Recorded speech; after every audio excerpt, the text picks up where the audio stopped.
저는 수십 년 동안 남북 문제와 한반도 평화에 대해서 전문적 식견과 능력을 갖춘 후보자에게 친북, 종북이라는 단어를 이야기하는 것 자체가 정치적 의도가 있다고 생각을 하고요. 제가 볼 때 실용과 실리를 통해서 국익을 챙겨왔던 거 아닌가요?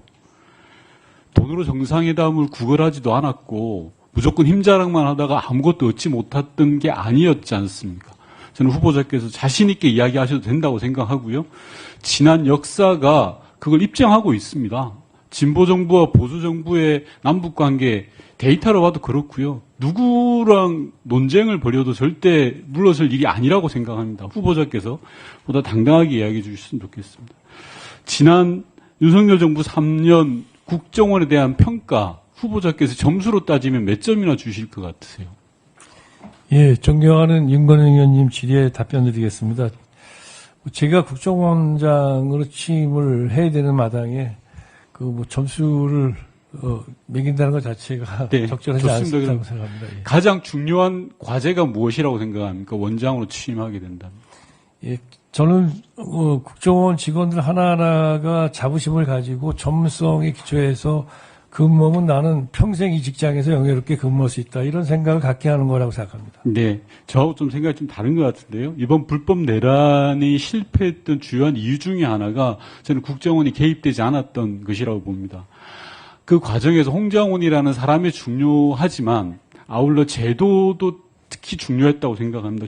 국내 정치에 관여하지 못하도록 우리가 제도 개혁을 했기 때문에 이번에 불법 내란을 막아낼 수 있었던 건 아닌가 싶고요. 지금부터 PPT를 보면서 말씀드릴 텐데 좀 짧게 답변해 주시면 좋겠는데 저는 지난 3년의 국정원 흑역사를 한번 정리를 해봤습니다. 첫 번째 보시면요. 미국의 IRA 법 관련해서도 국정원이 사전에 동향을 파악해서 각 부처에 공유 전달해야 되는데 전혀 하지 못했습니다. 국정원의 답변이라고 하는 것이 연유가 있어서 제때 전달 못했다라는 식이었습니다. 실제로 제대로 정보를 파악하고 있지도 못했고요. 다음 PPT 봐주시면 중국에 대규모 탈북민들이 있었는데 이게 강제 북송될 거다라는 정보를 사전에 분명히 인지했습니다. 이영환 탈북단체 대표가 이틀 전에 알려줬다라고까지 진술을 했습니다. 그런데 국정원장은 정보위에 나와서 전혀 이런 사실, 구체화된 첩보가 없었다라는 식으로 국정원의 존재 자체를 의심하게 만드는 답변을 했고요. 다음 PPT 봐주십시오. 너무나도 유명하죠. 엑스포 유치전 관련해서 국정원은 해외 정보망을 총가동했다라고 이야기했습니다. 그런데 실제로 현실은 대한민국이 29회밖에 얻지 못했습니다. 과연 국정원의 해외 정보망이 제대로 살아있었는지 의심을 갖게 만듭니다. 그 다음 PPT 봐주시면 압권입니다. 정보사 군무원이 기밀을 유출해서 우리 정보 역량의 상당수가 구체적 수치는 제가 이 자리에서 언급하지 않겠습니다. 한순간에 무너져 버렸습니다. 그런데 이런 기밀 유출 보안 사고가 2년 넘도록 진행되도록 국정원은 손 놓고 있었습니다. 원장 후보자께서 이런 사실 다 알고 계시죠? 예. 마지막 PPT입니다. 민감국가 지정과 관련해서도 국정원은 전혀 인지를 못했습니다. 기술 유출 및 보안 문제로 사전 경고 받은 바 없다라는 답변을 할 뿐이었습니다. 자, 이제까지 제가 대표적인 사례 국정원의 흑역사를 보여드렸는데요. 이게 지난 3년 국정원의 역사인 것 같습니다. 앞서 많은 존경하는 의원님들 말씀 주셨는데 국정원이 정치적 중립을 놓치고 국정원이 가져야 될 국가기관으로서의 고유한 사명을 놓치니까 이런 일이 발생하는 겁니다. 존경하는 박지원 의원님 이 자리에 계시지만 현 원장이 전임 국정원장 둘을 고발했습니다. 그리고 국정원을 정치적으로 악용했습니다. 그런 조직에 지금 후보자가 기관장으로 가시는 겁니다. 저는 대단한 사명감을 가지고 가셔야 된다는 생각 드는데요. 몇 가지 간단하게 좀 확인을 하겠습니다. 저는 국정 운영과 국정원 또한 마찬가지로 이어달리기라고 생각합니다. 원장으로 취임을 하게 된다면 전임 원장님들 진보 보수 떠나서 꼭 다 만나보실 걸 권하겠습니다. 그렇게 하시겠습니까? 예, 하여튼 가급적 그렇게 하도록 하겠습니다. 자, 두 번째 질문 드리겠습니다.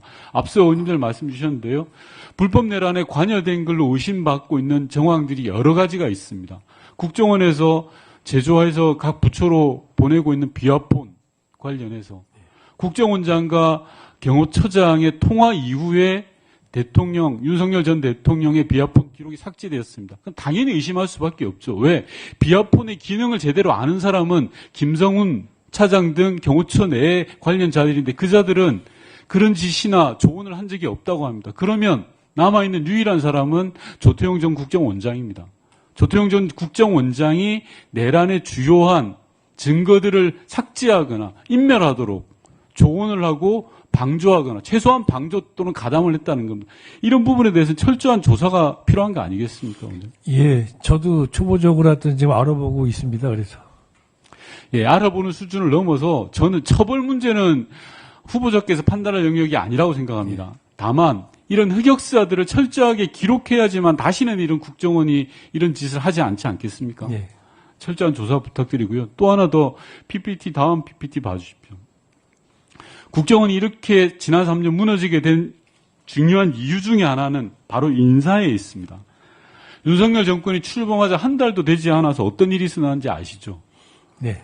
국정원 1급 27명 전원 대기 발령 내렸습니다. 국정원 1급에 27명이라는 그 숫자 자체도 국가 보안사항입니다. 맞습니까?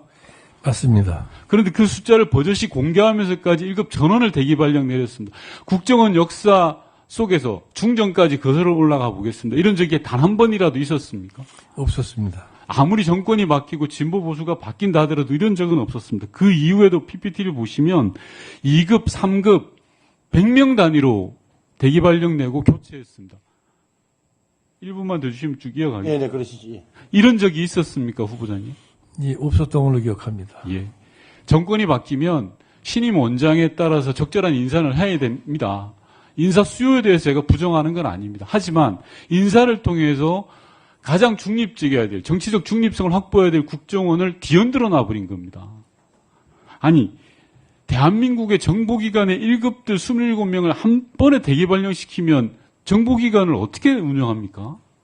이런 일이 버젓이 있었는데도 아무런 반성과 성찰 없이 지난 3년이 있어 왔기 때문에 앞서 보여드렸던 그런 흑역사가 차곡차곡 쌓였다고 생각합니다. 후보자님께서 이런 거에 대해서 앞으로 어떻게 하실지에 대한 의지와 좀 제도적 부분에 대해서 초점을 맞춰서 답변해 주시기 바랍니다. 예, 그렇지 않아도 가장 중요한 것이 조직 인사, 그다음에 조직 문제인데 말씀하신 이 부분을 잘 알고 있기 때문에 하여튼 저희들이 나름대로 하여튼 국정원이 쇄신을 해 나가지만 쇄신이라는 것 자체가 모든 직원들에게 다 해당되지는 않지 않습니까? 그래서 일 열심히 하고 성과 내는 국정원을 만들면서 또 필요한 부분에 군사를 빼고 그 군사를 또는 아까 여러 가지 말씀하셨는데 그런 그 문제점 되는 지점들에 대해서는 다 살펴보고 조치를 취하도록 그렇게 지금 해 나가겠습니다. 네, 윤 부장님 수고하셨습니다. 이제 존경하는 박지원 위원님.